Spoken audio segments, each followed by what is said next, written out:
চরমোনাইকে মুনাফিকির উচিত শিক্ষা দিল জামাত।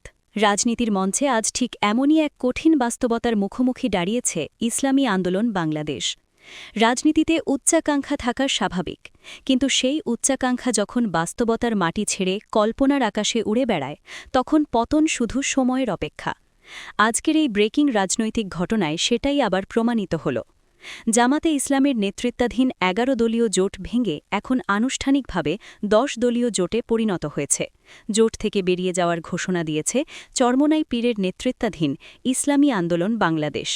তারা জানিয়েছে, আসন্ন জাতীয় নির্বাচনে তারা ২৬৮টি আসনে এককভাবে প্রার্থী দেবে। বাইরে থেকে দেখলে এটিকে সাহসী সিদ্ধান্ত মনে হতে পারে, কিন্তু ভেতরের চিত্র বলছে ভিন্ন কথা। জোটের ভেতরের নির্ভরযোগ্য সূত্রগুলো জানাচ্ছে, এই বিচ্ছেদ কোনো হঠাৎ আবেগের ফল নয়, দীর্ঘদিন ধরেই চলছিল টানাপড়েন। ইসলামী আন্দোলন বাংলাদেশ জোটের কাছে দাবি করেছিল অন্তত ৮০টি আসন। এখানেই শেষ নয়, তাদের দাবি ছিল ১৪৩টি আসনে নাকি তাদের জয়ের পূর্ণ সক্ষমতা রয়েছে।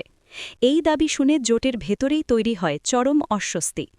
রাজনৈতিক বিশ্লেষকদের ভাষায় এটি বাস্তবতার হিসাব নয়, এটি রাজনৈতিক বিভ্রম বা পলিটিক্যাল হ্যালুসিনেশন। কারণ বাস্তবতা হল, ইসলামী আন্দোলনের ভোট ব্যাংক মূলত সীমিত কিছু প্রান্তিক ও নির্দিষ্ট অঞ্চলে। জাতীয় পর্যায়ে শহুরে তরুণ ভোটার, মধ্যবিত্ত কিংবা সুইং ভোটে তাদের কোনো শক্ত ভিত্তি নেই। সেখানে দাঁড়িয়ে সারা দেশের অর্ধেক আসনে জয়ের দাবি ছিল সম্পূর্ণ অবাস্তব। তারপরও জামাতে ইসলামী ধৈর্যের পরিচয় দেয়। প্রথমে ৪০টি আসনের প্রস্তাব আসে, পরে তা বাড়িয়ে ৪৫টি করা হয়। এমনকি আরও ৬-৭টি আসন যোগ করার কথাও বলা হয়। একজন বাস্তববাদী রাজনীতিবিদের জন্য এটি ছিল বিশাল রাজনৈতিক প্রাপ্তি, কিন্তু চরমোনাই নেতৃত্ব সেই সমঝোতার পথে হাঁটেনি। তারা দেখিয়েছে একগুঁয়েমি, অনমনীয়তা এবং বাস্তবতা অস্বীকারের রাজনীতি। বাংলায় যেমন বলা হয়, অতি লোভে তাঁতি নষ্ট। অনেকের মতে ইসলামী আন্দোলনের ক্ষেত্রেও ঠিক সেটাই হয়েছে। কারণ জোট রাজনীতি মানেই হল সমঝোতা, কনসলিডেশন আর বাস্তব হিসেব, কিন্তু তারা সেই মৌলিক রাজনৈতিক সত্যটাই মানতে ব্যর্থ হয়েছে। শেষ মুহূর্তে জোট ভাঙা ঠেকাতে চেষ্টা করেন মাওলানা মামুনুল হক। শেষ রাত পর্যন্ত জলে বৈঠক, দেন দরবার আর দৌড়ঝাঁপ, কিন্তু চরমোনাইয়ের নেতৃত্ব ছিল অনড়। বিশ্লেষকদের মতে ৮০ আসনের দাবির পেছনে কোনো পরিসংখ্যান ছিল না, কোনো নির্বাচনী ডেটা ছিল না, ছিল কেবল আবেগ আর অতিরিক্ত আত্মবিশ্বাস। এই পুরো ঘটনার আড়ালে আরেকটি বড় সত্য ধীরে ধীরে সামনে এসেছে, আর সেটি হল গভীর ইনসিকিউরিটি, নিরাপত্তাহীনতা। সেই ভয়ের নাম জাতীয় নাগরিক পার্টি বা এনসিপি। জোটের ভেতরের তথ্য অনুযায়ী এনসিপি জোটে যোগ দেওয়ার পর থেকেই চরমোনাই নেতৃত্ব অস্বস্তিতে ভুগছিল। কারণ এনসিপি একটি আধুনিক, তরুণ নেতৃত্ব নির্ভর দল। তাদের রাজনীতি পলিসি ভিত্তিক, ভাষা আধুনিক, নেতৃত্ব শিক্ষিত ও আন্তর্জাতিক পরিসরে কথা বলার সক্ষমতা সম্পন্ন। অন্যদিকে ইসলামী আন্দোলনের রাজনীতি এখনও আবেগ, ওয়াজ মাহফিল আর পুরনো কাঠামোর মধ্যেই আটকে রয়েছে। বিশ্লেষকদের মতে জামাতে ইসলামী যখন এনসিপিকে ৩০টি আসন দেওয়ার সিদ্ধান্ত নেয়, তখনই চরমোনাই নেতৃত্ব নিজেদের সীমাবদ্ধতা স্পষ্টভাবে টের পায়। তারা বুঝতে পারে, ভবিষ্যতে সরকার গঠিত হলে গুরুত্বপূর্ণ মন্ত্রণালয়, নীতি নির্ধারণী জায়গাগুলো চলে যাবে তরুণ ও আধুনিক নেতৃত্বের হাতে।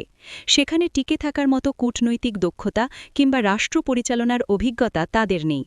এই উপলব্ধি থেকেই জন্ম নেয় ভয়, আর সেই ভয় থেকেই তারা জোট ছেড়ে একলা চলার ঘোষণা দেয়। বিশ্লেষকদের ভাষায় এটি কোনো আদর্শিক দৃঢ়তা নয়, এটি রাজনৈতিক অপরিপক্কতা এবং বাস্তবতা থেকে পালিয়ে যাওয়ার নামান্তর।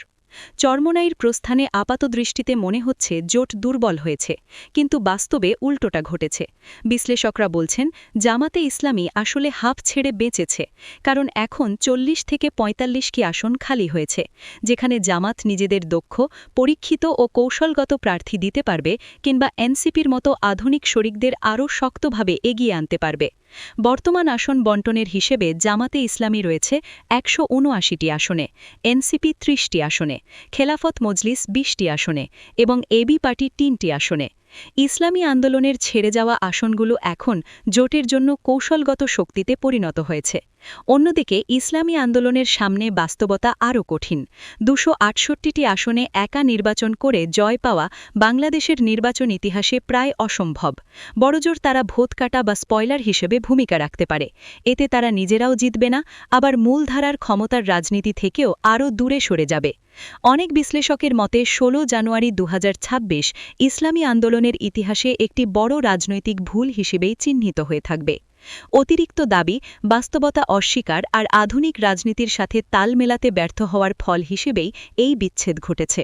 শেষ পর্যন্ত প্রশ্ন একটাই, এটা কি আদর্শের রাজনীতি নাকি মুনাফিকির রাজনীতি? সেই উত্তর দেবে সময়। তবে ইতিহাস বারবার দেখিয়েছে, রাজনীতিতে যারা বাস্তবতাকে অস্বীকার করে তারা শেষ পর্যন্ত নিজেরাই নিজেদের পরাজয়ের গল্প লিখে যায়।